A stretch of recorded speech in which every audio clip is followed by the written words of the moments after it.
All right. I want to welcome you to another evening of the BALI Speakers Forum. I'm Stu Heller, the moderator, and tonight we have a very special treat. We're going to be listening to Phil and Cam Herzog, who are coming to us from Medellin, Colombia, and they are going to tell us a fascinating story about how they relocated from Seattle to this jewel of a city. I was fortunate enough to hear this in a rehearsal yesterday, I think it was. Anyway, I decided I wanted to go there immediately. Let me tell you a little bit about Philip and Cam. Philip was born in New York City 74 years ago. He's a retired group health cooperative pediatric hematologist oncologist. He grew up in a privileged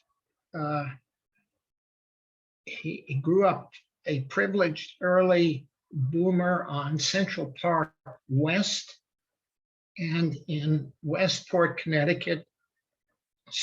He went to school at Bates College and New York Medical College, moved to Seattle in 1979, following UCLA postdoctorate fellowship. He married Cam in 2000, joined BALI after his first marriage ended, and was a member of the BALI board for 6 years during the rabbinic transition. He has a son, a daughter, and 4 grandchildren living in Seattle.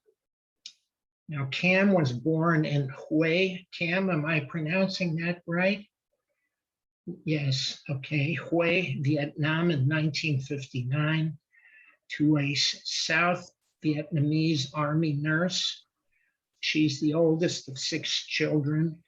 She escaped Vietnam in 1979 after a perilous trip as a boat person. She spent 19 months in a UN refugee camp on an Indonesian island before coming to the US with literally the shirt on her back and weighing 78 pounds. She earned an accounting degree from Central Washington University and a master's degree in IT management from the University of Phoenix. She retired as Group Health's IT central negotiator when contract. IT contract negotiator, right? When Kaiser Permanente bought Group Health. She worked part-time as a Nordstrom runway and print model. She has 2 daughters, one in Seattle and one in New York City, along with 2 grandchildren.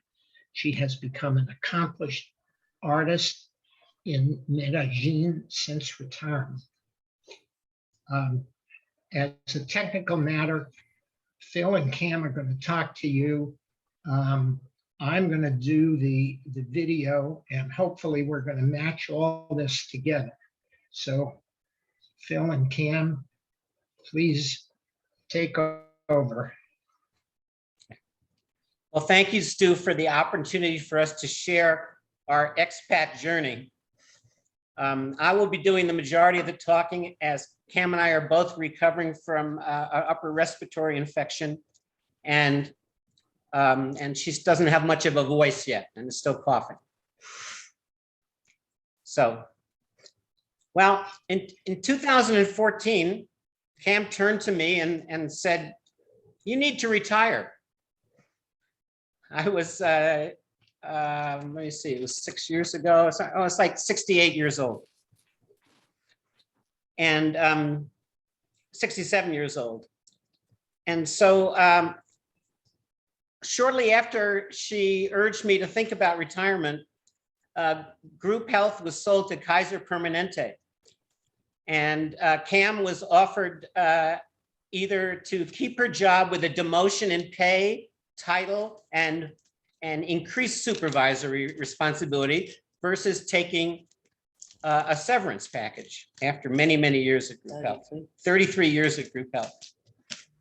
And they said, think about it over the weekend and come back and let us know. And she said, I'll let you know right now. I'll take the severance. And they said, no, you want to think about it? She says, nope, I'll take the severance. And then they left and she did a little happy dance. So that really kind of set us on our course. Now, at this time, our 4 children, one was living in Seattle, one was living in Oakland, one was living in New Orleans, and one was living in New York City. So we weren't about to move to Ohio to be equidistant from them all at the 4 corners of the United States.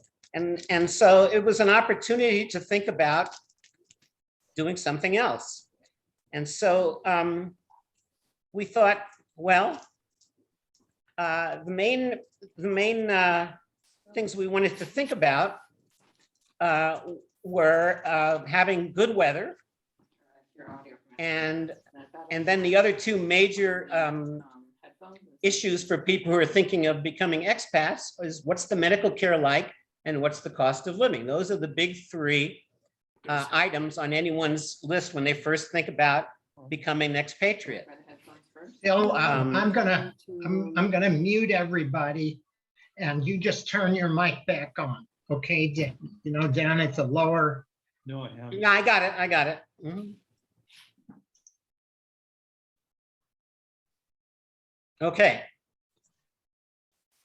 So I started doing research.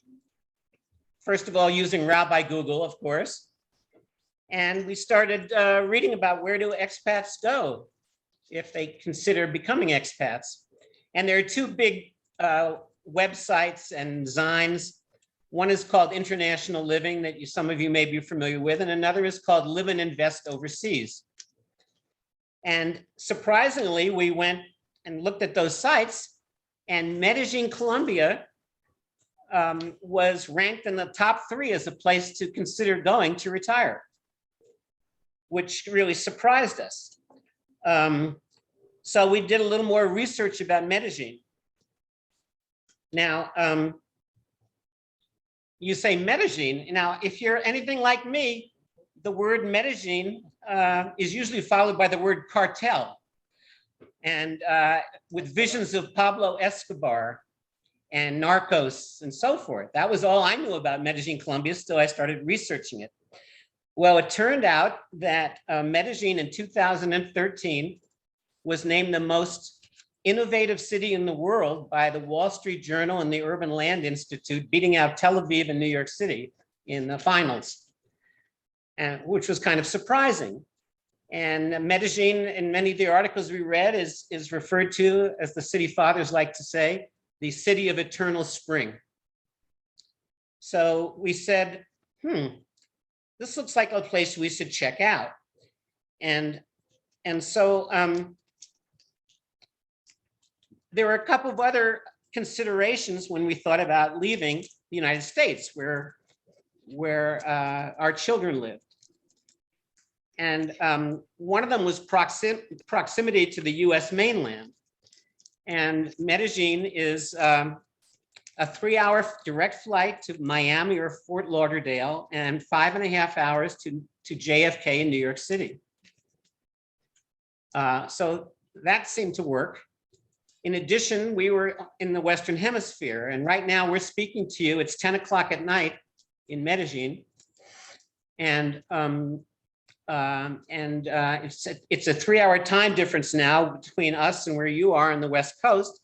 During daylight savings time, we are only 2 hours different, 2 hours ahead of you, and we are 1 hour behind New York City. Medellin is located a little over 6 degrees above the equator. And so we don't have any daylight savings time here. The sun sets and it becomes nighttime between 6:45 and 7 o'clock every night of the year. The next thing was thinking about climate change.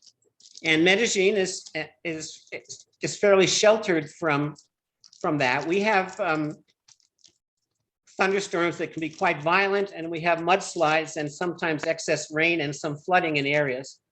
But we don't have hurricanes or tornadoes or droughts, and earthquakes occur near the west coast, along the ring of fire, so called. And in the almost 6 years we've been here, we have felt 2 tremors, each lasting less than a second, or about a second, maybe 2, that were very mild. So so the valley we are in, and we'll describe the geography shortly, is somewhat sheltered from earthquakes. So the other thing we wanted is a city that was big enough to have culture and good restaurants and a Jewish community. There are a number of expats who have left Cuenca, Ecuador, because it's much smaller with about 300,000 people. And all the expats seem to live in a kind of a expat ghetto. And so you run into other expats, some of whom you'd rather not run into at the supermarket and so forth and so on. And so some of them have come to Medellin as well. So we decided Medellin, which has 2.8 million people in the valley, and the whole valley with the surrounding municipalities is over 4 million people, was definitely big enough. Medellin is located in Colombia, and so we said we ought to check this out. So it turned out that one day in Kirkland where I played tennis, I had a doubles match with 3 of my friends. And I happened to mention that we were considering going to Medellin to see if we might retire there. And one friend said, oh, my next door neighbor in Issaquah lives in Medellin now. And he hooked us up with emails. And his neighbors, Al and Barbara, lived in Medellin, and in fact, they had an apartment in the building that we have since moved into, and we'll get to that.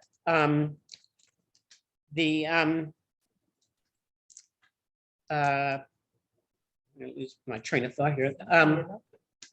So we made plans to go to Medellin, and we made email contact with Al and Barbara, and we made our first trip to Medellin. Now, when you come into the airport, right here, actually, when you come into the airport is about 45-minute drive from Medellin. And we have met a number of people who have said that the drive in to Medellin from the airport, they fell in love with the city just by driving from the airport in and seeing it. We certainly were impressed, and on our first visit, it never rained, and we met up with Al and Barbara, and they showed us around the city. They took us downtown, and they took us to various areas of the city to get acclimated. Yeah, first slide now. We'll take that first slide, Stu. Let's Okay, try and do it. let's hope that this works.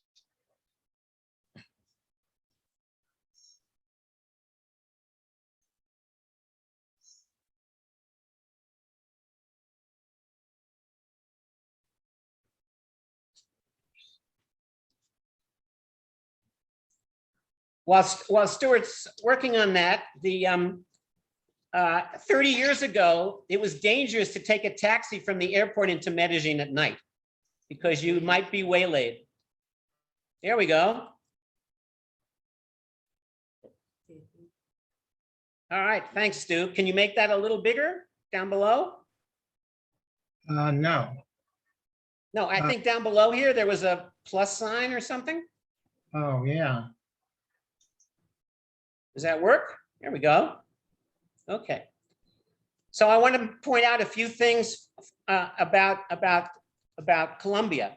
First of all, Colombia is spelled with 2 O's. There is no U like the university. It's C-O-L-O, not C-O-L-U. Secondly, you'll notice that Colombia is the first South American country after Central America. And you can see the border with Panama up in the upper left corner. Colombia is bordered by Venezuela, Brazil, Panama, Ecuador, and Peru. I don't know, Stu, if you can, Colombia is the only country in South America that has both an Atlantic and a Pacific coast, as you can see from the map. And just out of sight on the Atlantic coast, just to the left of Panama, yeah, are the cities of Cartagena, which you may have heard of, and Barranquilla and Santa Marta. And yeah, up there. And also, this is off topic, but I feel I have to tell you this. Just off Venezuela's coast are the islands, nations of Aruba and Curacao that were both Netherlands or Dutch islands. And the reason I bring that up, we visited them and we go there for the beaches, but Curacao has the oldest continuously operating synagogue in the Western Hemisphere, in the island of Curacao, which I found fascinating. In fact, when we were there, we went to a Shabbat service there. That was off topic, so moving on. Right, so the next picture, Stu. Oh, back to share screen.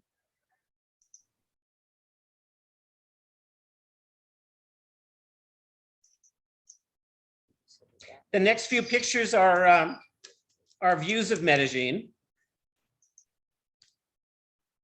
So that's the first view, and this is a high-level view of Medellin. So let me just, first of all, let me tell you that everyone else who speaks Spanish, except the people of this province, say Medellin. The double L in Medellin is pronounced like a Y. But the people of this valley, called Paisas, call it Medellin. So that's how we say it, Medellin.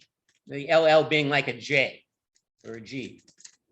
So this is a high-level view, and this is the valley that Medellin exists in. And you can see it's pretty heavily populated. We're looking north, and the Andes Mountains, as they enter Colombia from the south, split into 3 ranges: the west, central, and east ranges. And Medellin is located in this valley, is located within the central range of the Andes in Colombia. The valley is called the Abura Valley, and Medellin and the other surrounding municipalities are located in the province of Antioquia. Next slide, Stu.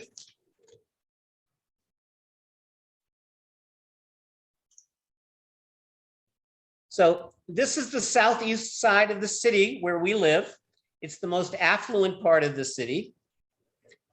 And you can see all the high rises that exist here and elsewhere in the city as well as the greenery and a sense of the landscape. Now, next slide, Stu.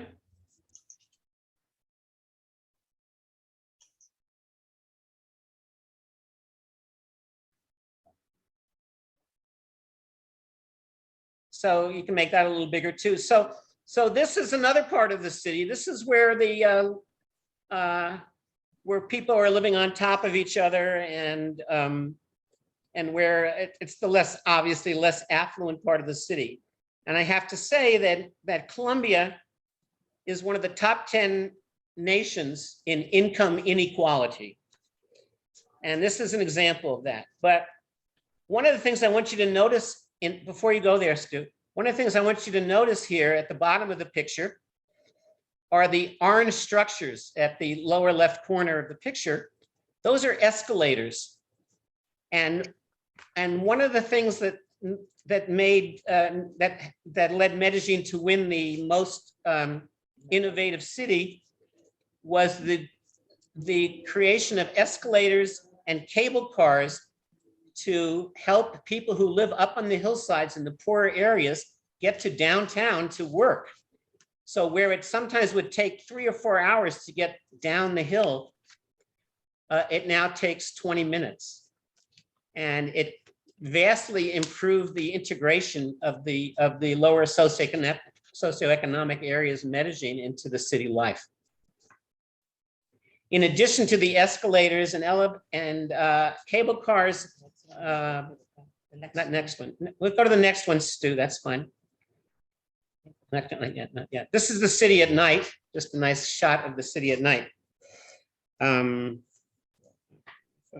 think there's maybe one more.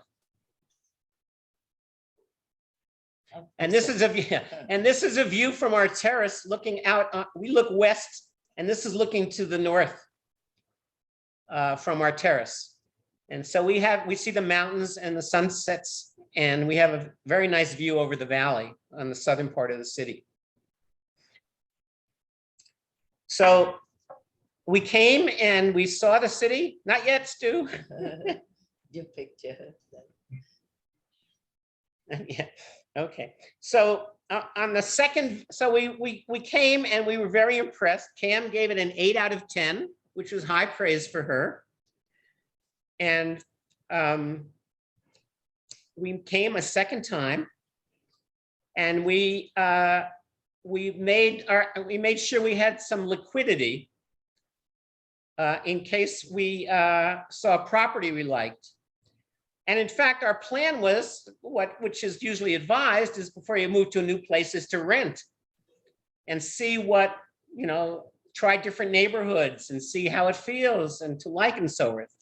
Well, we rented a place to stay during our second visit, an apartment, but we came back to where our friends Al and Barbara lived, and they said the penthouse is for sale. And so we found out that the penthouse was for sale because the homeowners association had said you can only sublet or rent for a month. And this apartment we're living in now was being rented for sex tourism on a weekly basis. So we heard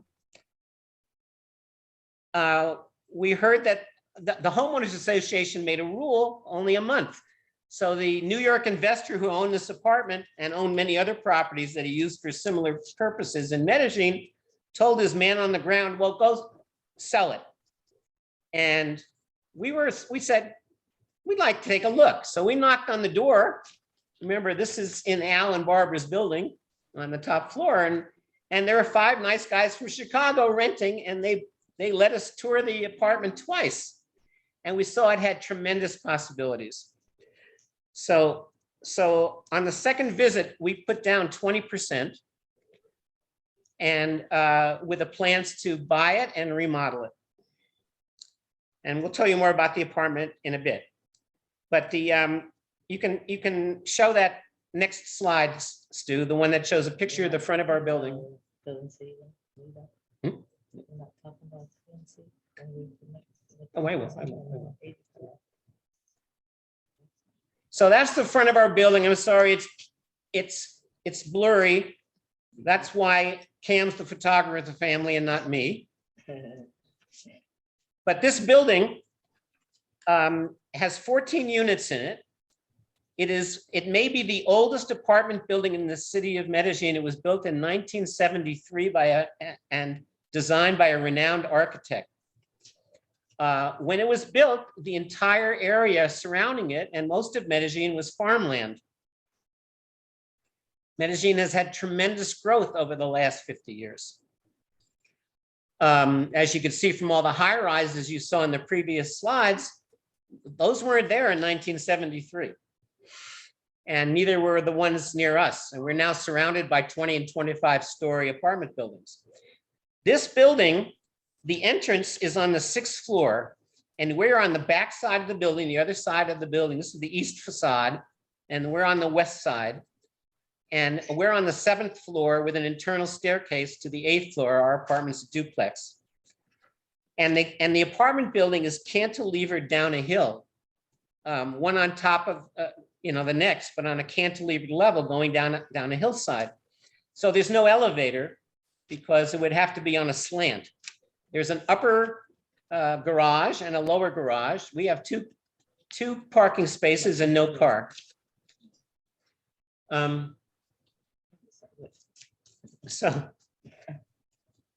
So after we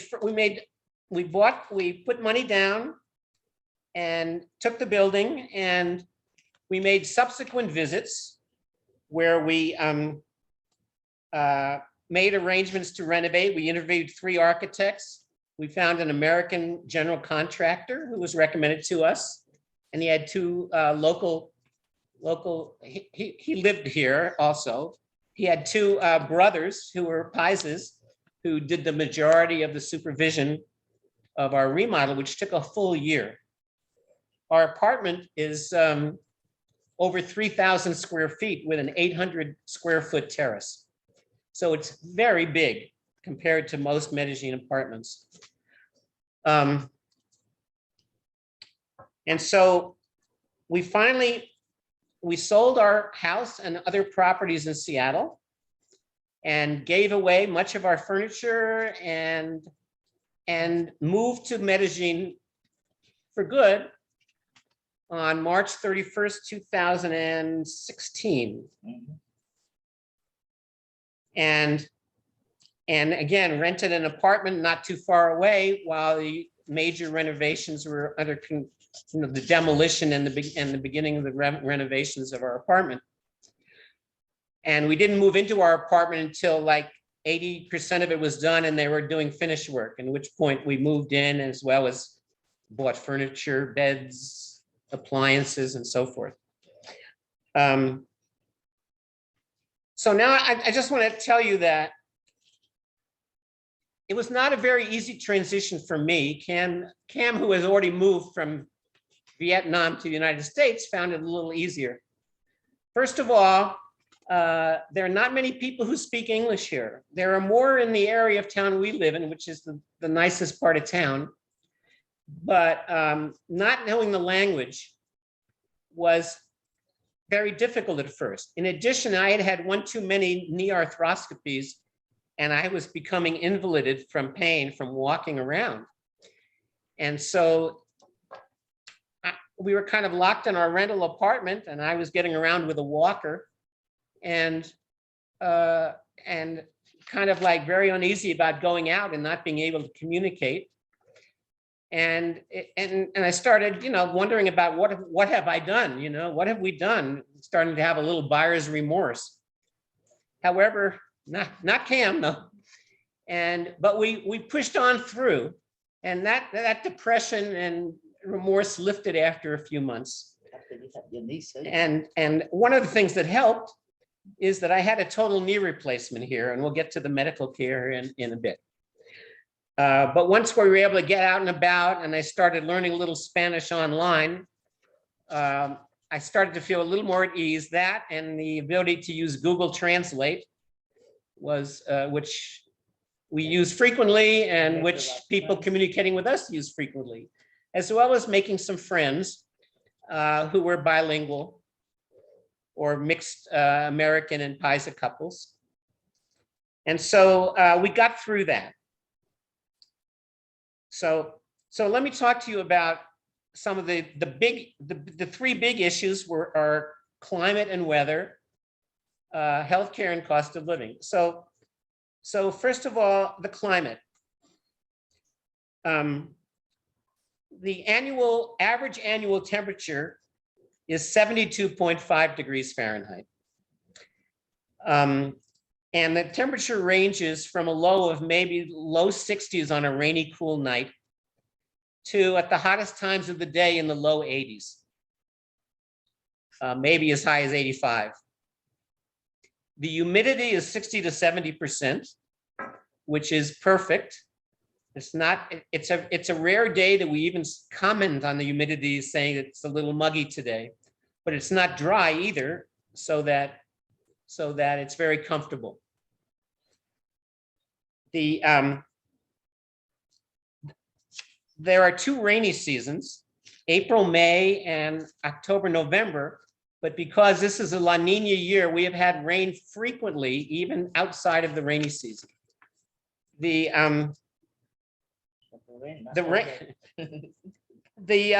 rain is often in the form of thunderstorms. The prevailing winds usually come from the northeast and sweep over the Andes and generate a lot of friction and static electricity. Maybe the next slide, Stu. I'm working on it. Okay.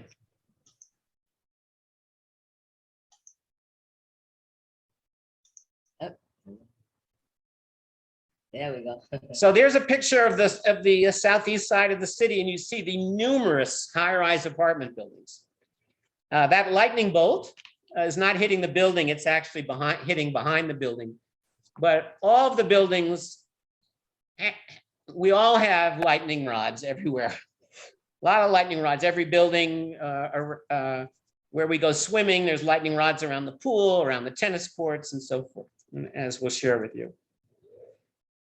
In terms of insects, we have large sliding glass doors to our terrace that we leave open all day until we go to bed at night, and they're open right now. And we're troubled. Minor nuisances are house flies, especially when Cam is cooking, and maybe a few moths.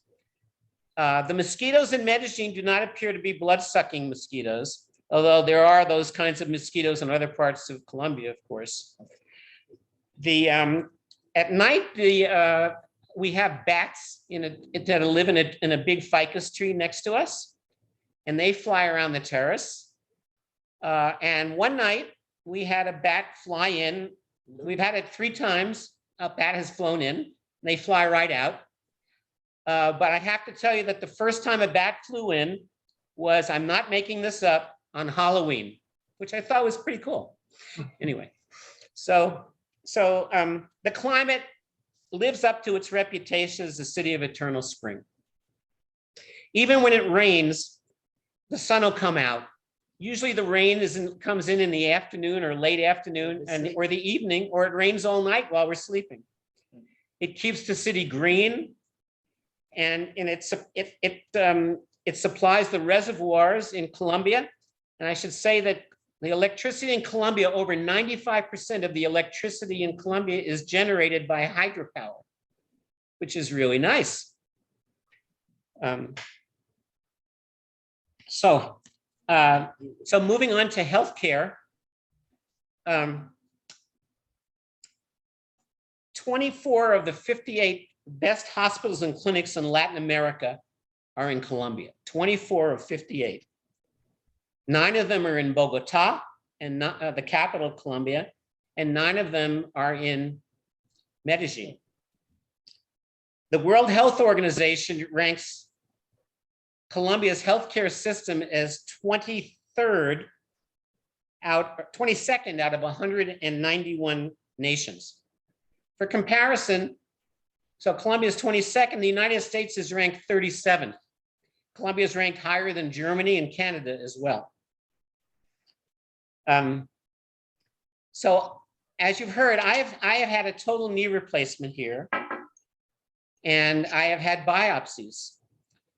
And as a physician, I can tell you that the quality and the technical expertise are first rate. The medical care is kind of bureaucratic, but I had my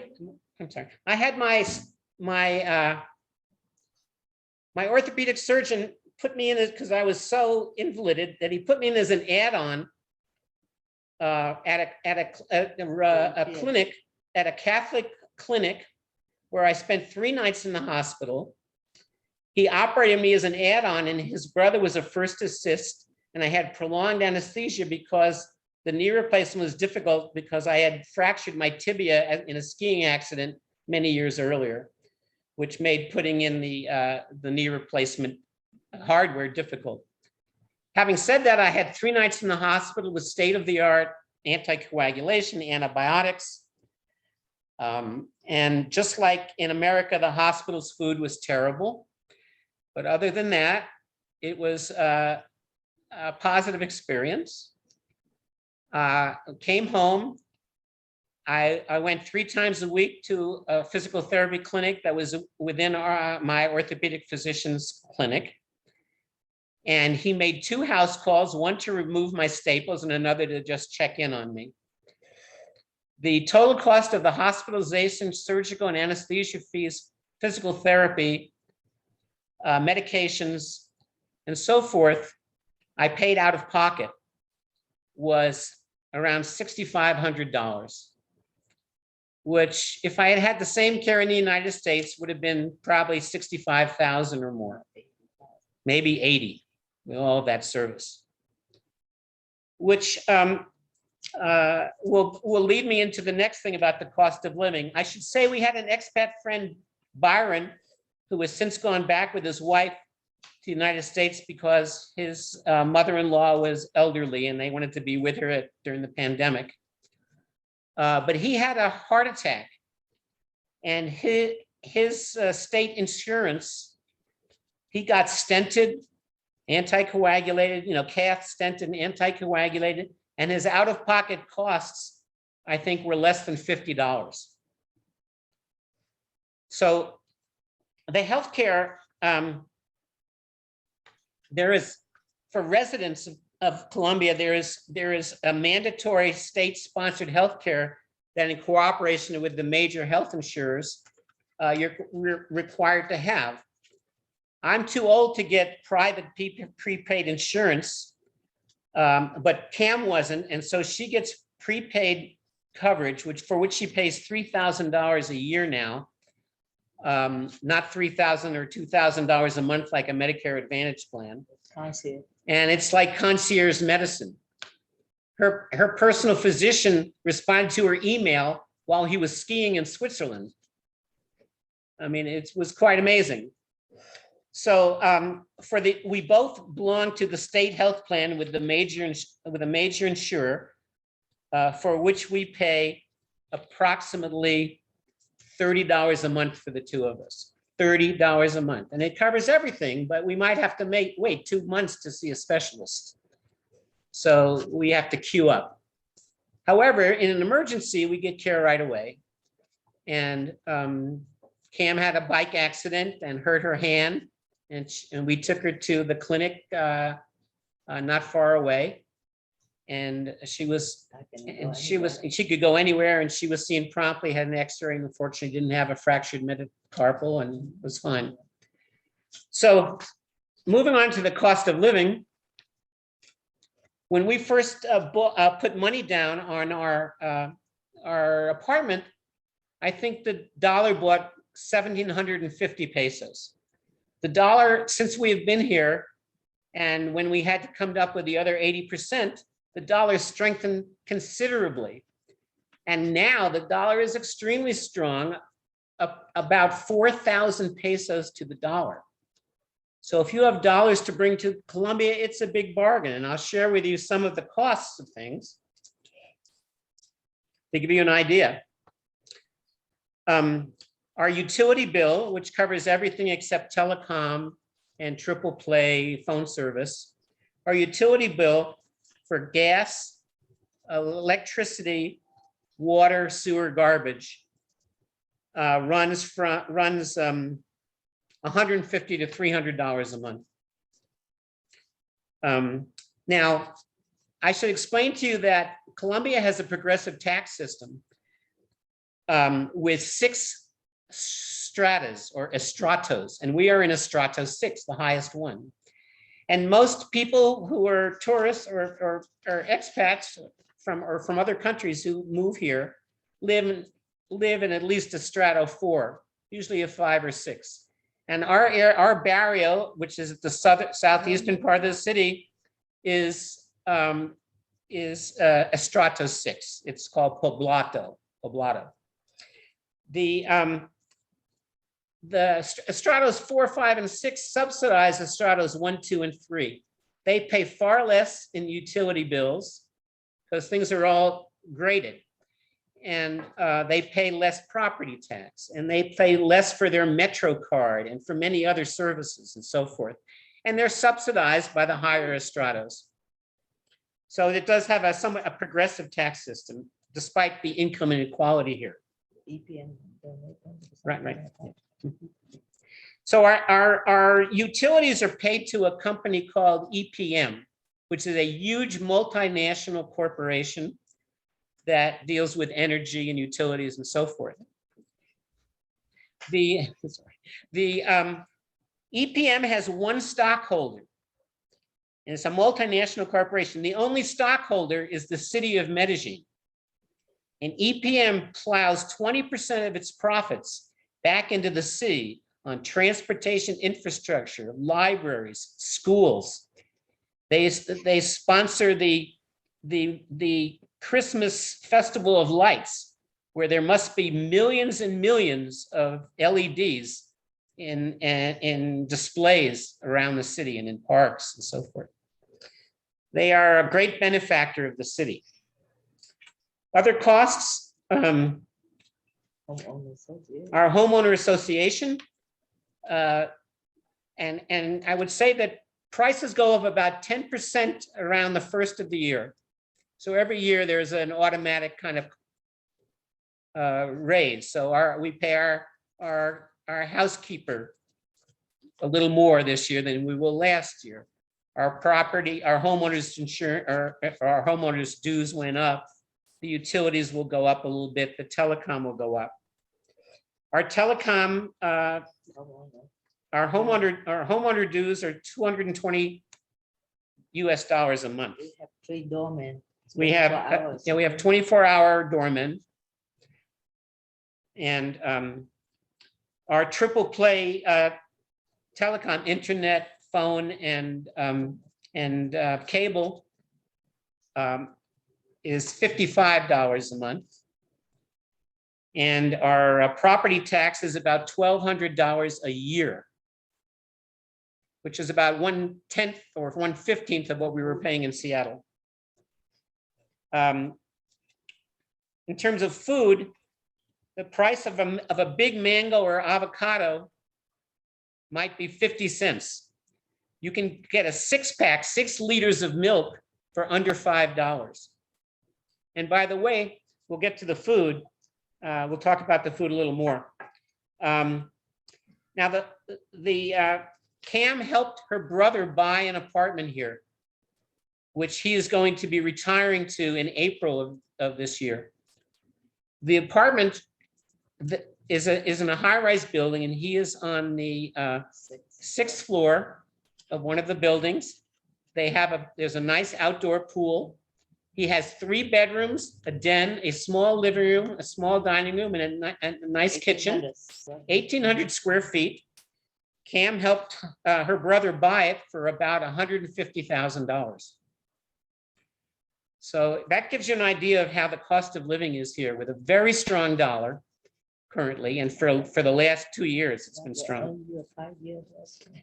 And since if you buy a certain level that's related to your monthly income, if you spend more than that and you purchase a property here, you can get a 5-year residency visa, which ends up being a permanent residency visa, as long as you maintain that, you still have that property. And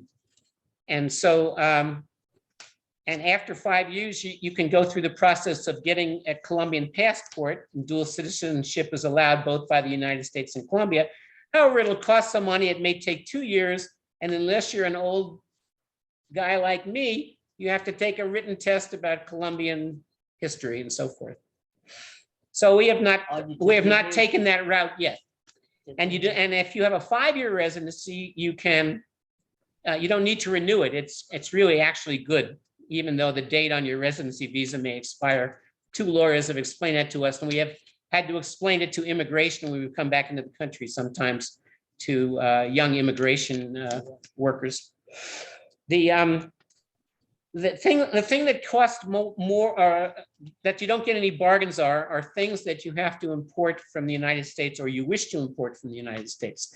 So especially electronic equipment, and the import tax is heavy. What is it, like, 26%. what is it? 26. 26% import tax. So a lot of people use a shipper in Miami, and they buy something from Amazon, they ship it to Miami, and then the Miami ships it on here, takes care of the duties, and they take the value, you say the value of what you're sending, and they send it on and it arrives, no problem. But Amazon now, depending on what you buy, is now delivering to our door. $35. Minimum $35. Yeah, if you have a minimum $35 purchase. So now Amazon delivers to us. But if you want to buy things like Haagen-Dazs ice cream, and one of my big problems is they do not have coffee Haagen-Dazs ice cream here, and they don't have flavors I like, but they do have Haagen-Dazs here, but it's expensive, or more so, for like $6 or $7 a pint. So there are some things that are imported that you don't find as bargains, but the food here, which we'll get to, is wonderful. So moving on to transportation. Maybe next slide, Stu. Okay, I'll try to speed it up here. I would like to leave room for questions at the end, but I have so much information to tell you. So this is the metro. The metro goes up and down the whole Aburra Valley from south of Medellin to municipalities south of Medellin all the way to municipalities north of Medellin. It is spotless. It is the only metro in Colombia and one of the only metros in Latin America or in South America. It is spotless and the pride of the city. And when we first came here, my gray hair got me a seat during rush hour when people all got up from their seats and motioned for us to sit down. The next slide shows, you can maybe increase that one. So this is an example of the cable car system, and more are being built, and there are a number of these systems that take you up the hillsides, especially in the areas of town that are not easily accessible to downtown. And these have been built by Swiss and German engineers and companies. And it's one of the main reasons that Medellin got Most Innovative City Award. Next one, Stu. There's a second cable car from the one I just showed you that goes even higher above the sea, and it gives you a great view of the valley. On the view from the cable cars are fantastic. But above the city, there's a second cable car that goes over a provincial park that's like going over Olympic National Park. It's a huge forested park that is a place that many people in Medellin drive to or take the cable cars to visit. Anyway, so those are the cable cars. And I've already shown you the escalators on a previous photo. We don't have cars despite our 2 parking spaces, but yellow cabs are ubiquitous, as is Uber and another cab riding service called Didi, which is from, I think, out of China, as well as autobuses and the metro. So getting around is not really a problem. And we take Ubers usually, and our country club is a 15 to 20-minute ride up the hill to about 5,800 feet. And the Uber ride is $4, maybe $4. Whereas in New York or Seattle, it would probably have been 30 or 40. No, more than that. I don't know. 60. But so again, another example of the cost of living here. I don't even know how the Uber drivers can afford gas at those rates. So in terms of the language, that is probably, I have resigned myself to the fact that being a visible learner, and the fact that Spanish is the second fastest spoken language, second to Japanese, I resign myself to the fact that I will never be fluent and conversant. However, we have enough Spanish to get by in banks and supermarkets. And as I say, we have friends who can interpret for us and who help us out a lot. Especially when you try to call a repair person and you get a phone tree and they say, push 1 for this, push 2 for that in Espanol, and I'm already lost. So that is, if you plan to come to Medellin to live, it's worth getting a little Spanish under your belt to start with. So the food. Medellin has wonderful fruits and vegetables with a number of fruits I'd never heard of. And in fact, there is a fruit tour at one of the major wholesale markets that is supposedly very enjoyable, where you get to taste some of these fruits. Cam, what are the names of some of them? Am I right? I don't know, but Okay, I want you to read no, them. I'm saying that Yeah, talk. you should say that all the fruit from Southeast Asia that I'm, growing up and like, I can find them all here. So that's kind of make decision coming here was easy. Just about with the weather so pleasant that we don't have to wait for the season. So fruit like exotic fruit that where we actually have to in the US you have to import it from Thailand and from other Or from here. From here it's like mangosteen and jackfruit and some fruit that I don't even know what the American name was. Guanabana? Yeah, guanabana. They're all here and they're so dirt cheap. And where I know guanabana for in fact because that's the fruit that people rumor said that it cure cancer. And in the US in Seattle, I used to buy a pound is almost $10. And here we buy a big like about 3 pounds, 3 kilo. It could cost me $1. So I make candies, and when my family come here, they will take it back to the US. And so it's very pleasant. And this is in addition to mango and delicious pineapple and papaya. Yeah, banana And bananas, of course. Everything, yeah. We buy bananas frequently because we feed the birds that visit our terrace. Now the vegetables are equally wonderful and fresh, and we have a farmer's market that sets out vegetables on the sidewalk along the park in front of our building 3 times a week. 3 times a week on Wednesdays, Fridays, and Sundays on various sides of the park. And they get a fair amount of business, the campesinos, from all the people who live in the high rises around us. Now, the protein is for the most part antibiotic free and free range. There's not a lot of industrial farming here. And the milk and the eggs are not refrigerated in the stores because the eggs are not washed. The eggs are wonderful with yolks that sit right up, big and firm yolks. The milk actually has taste. It's really wonderful. But the thing about the food here is, even though all the food is wonderful, the Paises see food basically as fuel to pick coffee beans, I think, because they really don't know how to make it very tasty. And so if Cam makes a curry dish for friends and it's any more than 2 stars, they can't eat it. They're not used to spicy food, and they're certainly not used to foods flavored with herbs and seasonings. It's very bland. You know, people go to Mexican restaurants and Peruvian restaurants and Argentinian restaurants, but people in America, they don't say, let's go out and have Colombian food. And there's a reason for that. But we make it delicious here because I have a wonderful chef sitting next to me. About the people. Next slide, Stu. So the Paises, if you put people on a spectrum between passive aggressive at one end and confrontational at the other. Thank you, Stu. The Paises fall definitely well to the side of passive aggressive. Everything here is tranquilo.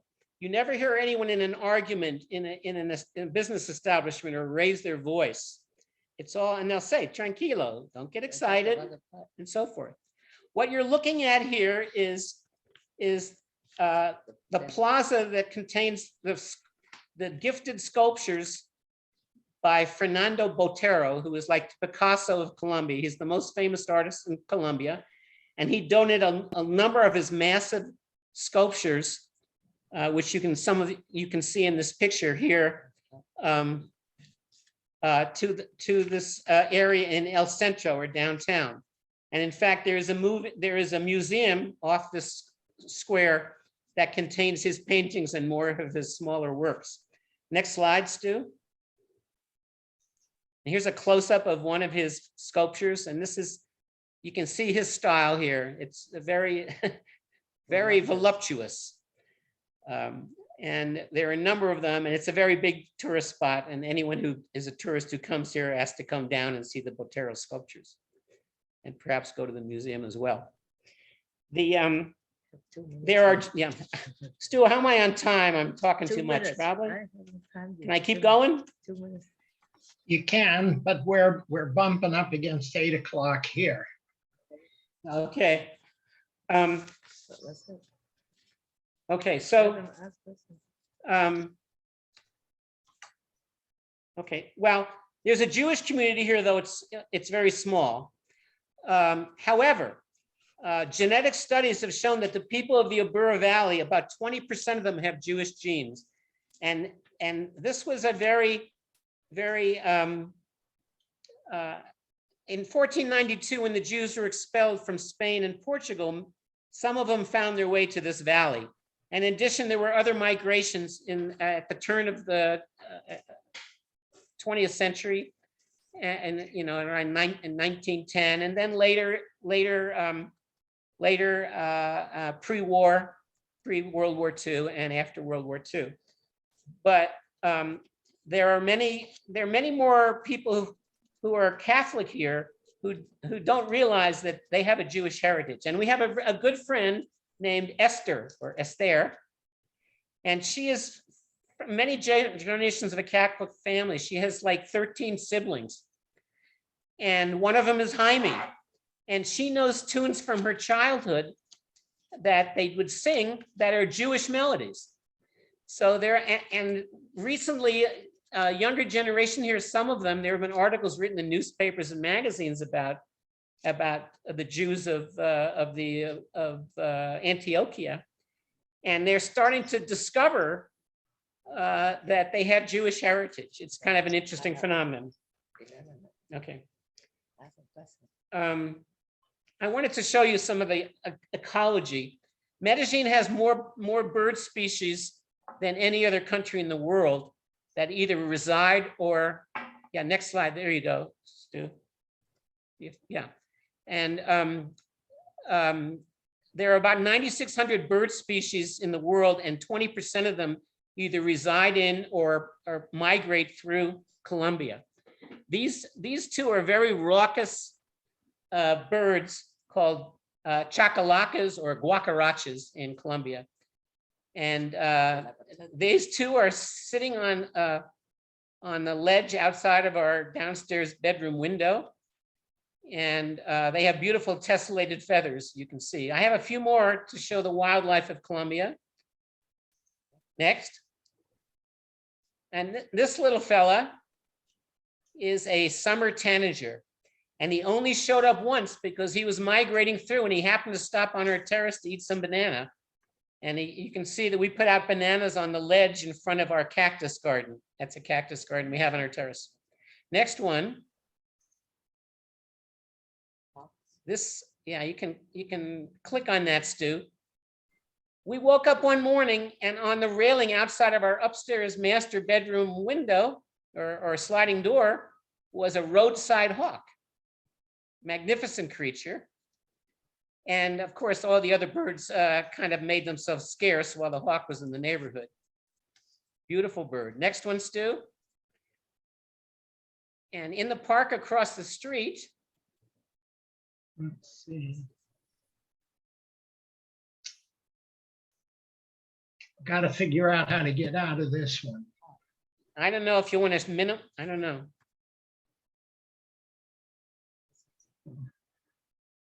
Stop for a second and go back. The next bird you'll see was was with a couple of others in our park across the street. But a couple of months ago,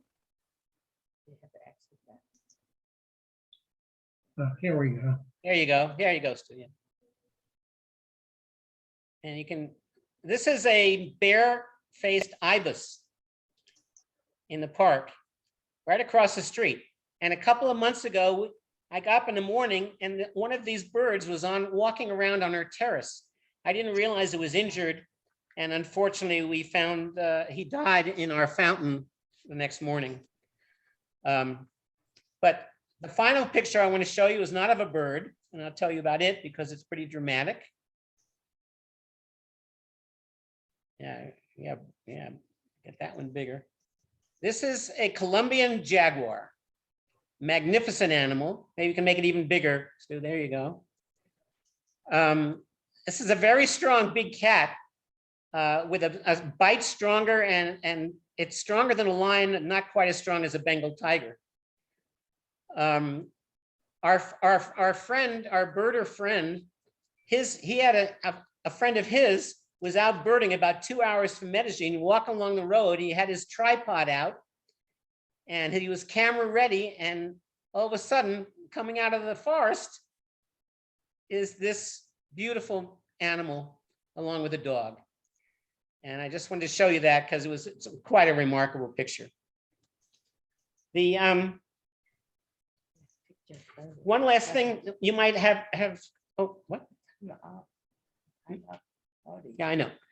The one other thing you might be curious about is crime. And Medellin was the most dangerous city in the world in the early 90s. But now it is about the same level of crime as you might find in New Orleans or Baltimore or Detroit and other cities in the United States.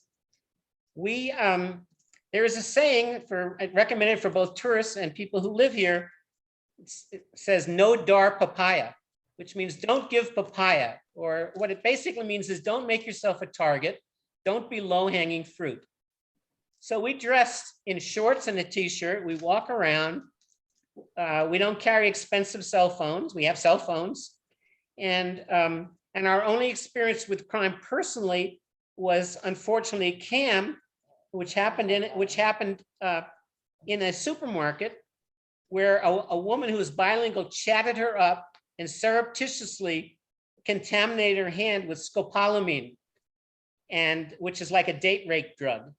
And she went into kind of a dream state or a fugue state.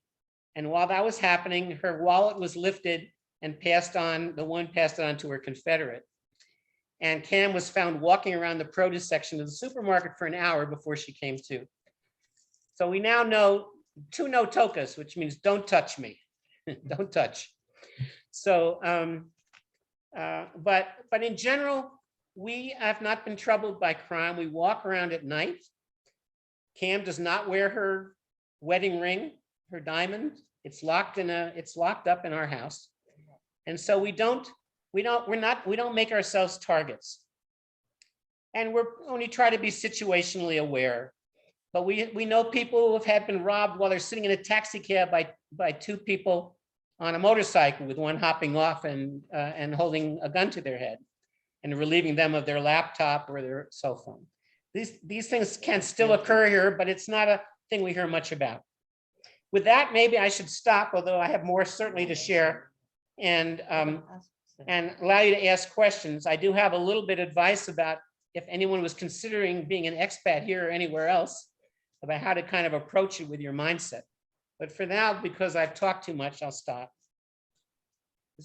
Does anyone have any questions? If you do, just unmute yourself and speak up.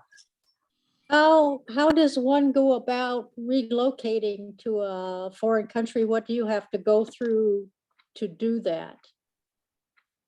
Well, the first thing you do is you make a visit. And you see if you like the big 3, you know, cost of living, healthcare, and climate, and then other things which I mentioned, such as proximity, time zone, you know, to the United States and so forth. So you make a visit, you scout it out, come for a week, see what the weather's like, or come longer. Check out different neighborhoods. you can, you can use, you can get pesos out of cash machines everywhere. And so because this is a cash economy, cash, credit cards, and debit cards. Very few people get mortgages or use checks. I don't think I've ever seen a check. The people save their pennies and until they have enough to buy, and there's an aspirational middle class and people wanting to move out of other barrios to improve their lot, and so they save money. So you bring money down there. You can stay in Colombia for 3 months on a tourist visa, and you can actually extend it for another 3 months. And you don't have to pay for a visa, you just come. And you automatically can stay it for as long as 3 months. So you can keep your US citizenship, that's not a problem, and Oh no, we're still US citizens, we pay US taxes. We also okay, pay Colombian taxes, but they are offset by the US taxes, so we basically did not pay any Colombian taxes this year. Yeah. you don't have to But we give had up, to file. do you still get Social Security or, Absolutely. Our bank, I didn't go into banking because I thought that's more of an individual thing and we're running out of time. Yeah. But we have our Social Security. Cam is just starting to collect Social Security. Our Social Security checks are deposited into a Schwab account. And when we need money, we need pesos in Colombia, we transfer money from our IRAs and our Schwab account down here. And if we transfer a large sum, you have to file a money laundering form. But we know expats who bring in small amounts at a time. okay, $3,000 a week, and they don't have to file a form, apparently. They just have to pay whatever there are various sites, web services where you can transfer money in. Once you get a bank account here, we have an account with a bank account with a brokerage, which is as well as with a big bank. And we transfer money to the brokerage for a fee, a conversion fee to pesos. Philip, can you show any of Cam's art that she's been creating? I can. I will show you a couple of pictures. I have to pick up the laptop. It was nice of you to say that, Johnny, but I'm sure there are other people who have more important questions, but here you go. I don't know if you can, let me see. oh, that's my nice, Wow, beautiful, beautiful. So that's yeah, her impressionistic painting of an elephant. Here's another one of horses oh, wow, yeah, Beautiful. galloping along the seashore. Here's one of her more recent works. I don't know if it shows up well. You can turn that other light on. wow, lovely, Wow. yeah, See. Nicely done, Cam.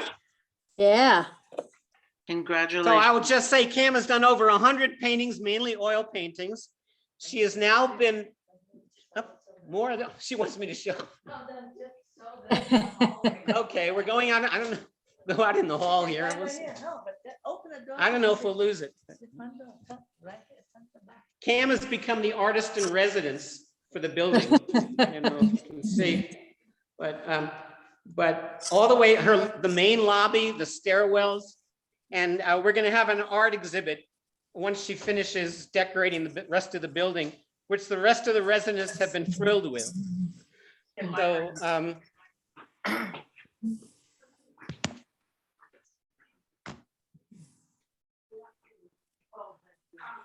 So I don't know if I answered your question, Sherry, but you did, yeah, thank you, you come down here. We made 4 trips here yeah, before we bought on the 2nd, but we made 4 trips here before the final move.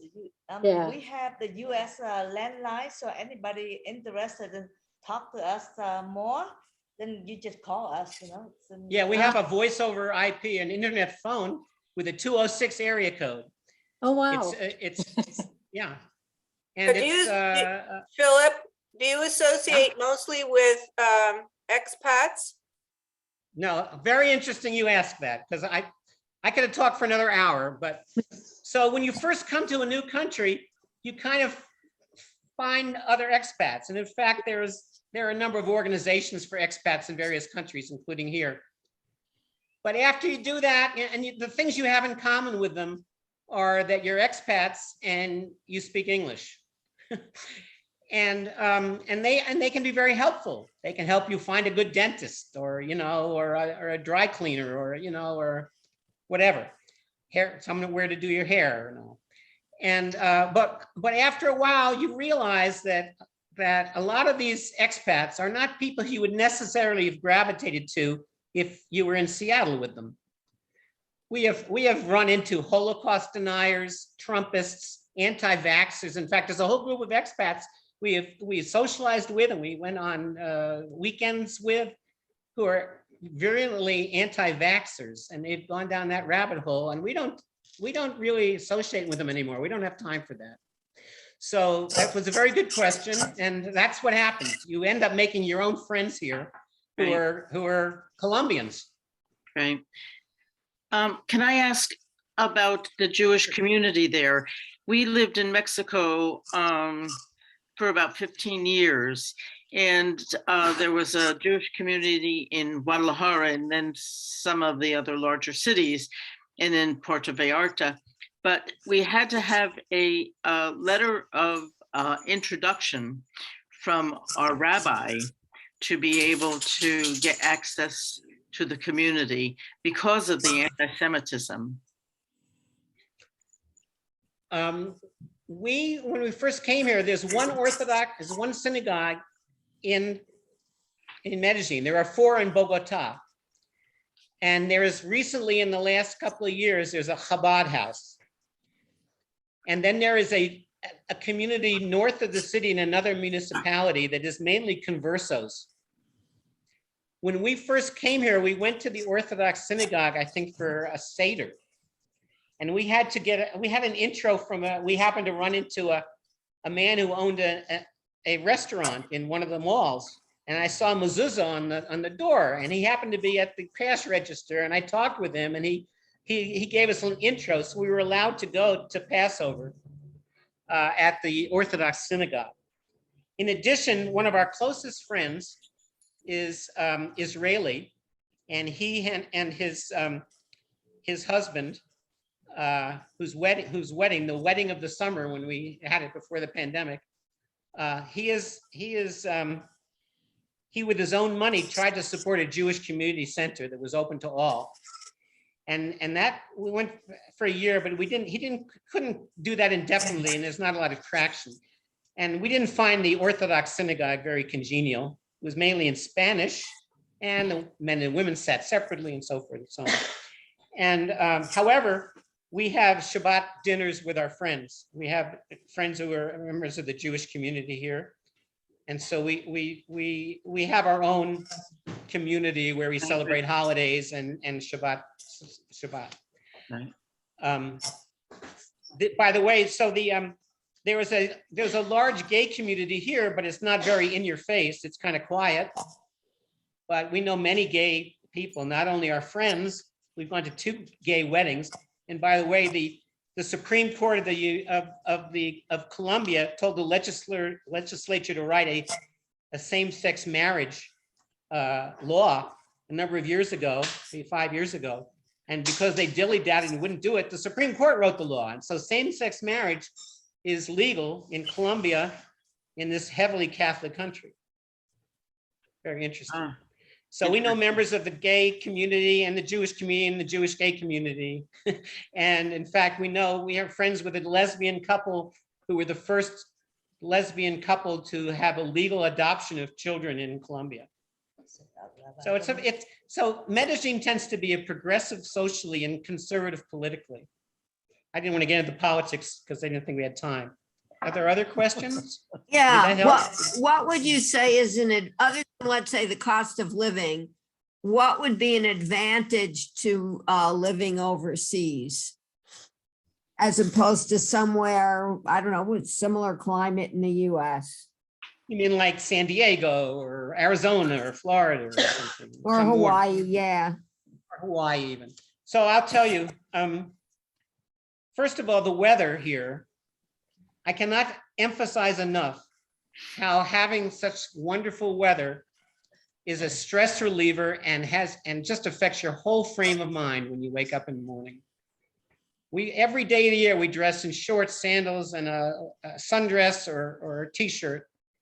Our doors are wide open on our terrace. Talk about the pandemic. We almost And lived in outdoors. the pandemic, our terrace was a lifesaver on the park across the street, because there were times when you could only go out to shop based on the last number of your citizen ID card. So we were in a fair amount of lockdown. Now, unlike the United States, Colombia doesn't have a rich tradition of people going into schools and houses of worship and malls with automatic weapons. It doesn't happen here. We're peaceful. So when people worry, when you said we're going to Medellin, are you afraid of being kidnapped or robbed and so forth? We said, from the view in here, the view of America right now is much more dangerous to us. Right. Cam's daughter was the victim of an anti-Asian incident in New York City on the Lower East Side. So the advantages of being in Colombia, in addition to the weather and the cost of living, the people are friendly. It feels safe where we are, even though there are no-go areas of the city at night, but where we are, it's very safe. And looking, one step removed from America and seeing the political situation elsewhere. In America, we have not had any more buyer's remorse. It's just us, but. How about your family? How about your relatives and access? Okay, to so, equipment? well, so we have gone back to see our family in Seattle. And it's much easier to go to the East Coast because there's a direct flight to JFK, 5.5 hours. It's a little more cumbersome to go to Medellin from the West Coast. I think American Airlines has a direct flight to Miami, and then you can, I don't know what the connection is, but you can then go to 3 hours. and then it's another 3 hours, you're in Medellin. But from the West Coast, you might have to fly to LA, to Bogota, to Medellin, or something like that. One stop. Only one stop. No, but if you fly on American, I think they have a direct flight to Miami. American and JetBlue. Yeah. So you have to get to New York or Fort Lauderdale or Miami or maybe Houston or Dallas, Fort Worth or LA to get to Bogota, to get to Medellin, or directly from the East Coast to Medellin now. Medellin also has now, Instituto Avianca has a direct flight from Medellin to Madrid. So if you want to get to Europe, there's a direct flight. You don't have to go one place to another But my family have all been here several times, including my 90-year-old mother. So only the children with grandchildren, young, have been here. But we have friends visit, we have relatives come here, and then the fact that my brother, after visit us one time, he asked me to buy the house. That was 4 years ago, because he wanted to buy ahead of time and retire in April. And then other family and friends start to check in and want to come here. So I think you have to really, for us, we take 4 times in different seasons, basically 4 months apart, to check out, to make sure that we didn't just get lucky in that one trip. And you have to really take time to check it out, because like everywhere else, people go to Mexico, for instance, or go to the beach. They happy the first year or two, and after that, how much can you just stay in the beach all day long? But here, the 5.5 years, we haven't been bored yet. being in Belize, or on an island or on a coast, it gets kind of old, the same 3 fish restaurants, So and we like to travel a lot, and we were very fortunate. Just before the pandemic, we went to Iceland. And last month, we were able to travel to Egypt and Jordan on a 2-week tour, which was marvelous. And then we get back to the States as much as, we're able to. And my kids on the West Coast, we now have 6 grandchildren, 4 in Seattle and 2 in New York. And now, the kids don't all live at the 4 corners of the United States, of course, but when we committed to move here, they did. But now Cam's daughter and my 2 kids are in Seattle, although she may move to New York to be with her sister in New York. And so we've consolidated into 2 cities now. And yes, it's difficult, but when we moved and we said, let's have one grand adventure, you only live once, and they were all scattered, it made it a little easier. That and the fact that even when we lived in Seattle, we didn't see our grandchildren living in West Seattle as much as we would have liked to get to Montlake, and so forth. So it made it a little easier. But yes, missing the children and the grandchildren, and even with FaceTime or WhatsApp video and so forth, we obviously visit with them, but it's not quite the same. So as being in the same town where you think you have access, at least more access. So. Thank you, But the best Cam thing and Philip. Yeah. Thank you. We have so much more to share, but time is running out. Oh, but thank like, you so much. yeah. Good to see you. Thank Yeah, you. you too. Thank you. Thank you. Yeah, thank you You're very welcome. much. Thank Very you. much. Anything else, or do we have to get off, Stu? We can go on, even though it's No, 11 you go o'clock. on. I'm not going on. Might have to You consider go. a part 2. Consider a Well, part 2. I want to thank you again for taking us into your world and showing us that beautiful city. And I admire you for your courage and your ability to jump in and do it. I think that's great.